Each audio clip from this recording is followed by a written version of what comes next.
Kanalimiz rivoji uchun like va obuna bo'lishni unutmang. Tramp Grenlandiyani egallamoqchi. Daniya va Grenlandiya rahbarlaridan keskin javob. AQSh prezidenti Donald Trump yana bir bor xalqaro maydonda shov-shuv ko'tardi.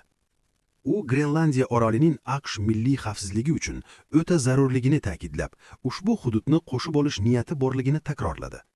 Trumpning so'zlariga ko'ra, Daniya orolni himoya qilishga qodir emas va u yerda Rossiya hamda Xitoy kemalari ko'payib bormoqda. Grenlandiya bosh vaziri Jens Frederik Nielsen bunga javoban: "Yetar endi. Annessiya haqidagi fantaziyalarni to'xtating", deya keskin munosabat bildirdi. Daniya bosh vaziri Mette Frederiksen esa Trumpning iddaolarini mutlaqo asossiz deb atadi va Grenlandiya sotilmasligini yana bir bor ta'kidladi. Venesueladagi so'nggi voqealardan so'ng Trumpning bu bayonoti Yevropa ittifoqi va NATO ittifoqchilari orasida jiddiy xavotir uyg'otmoqda.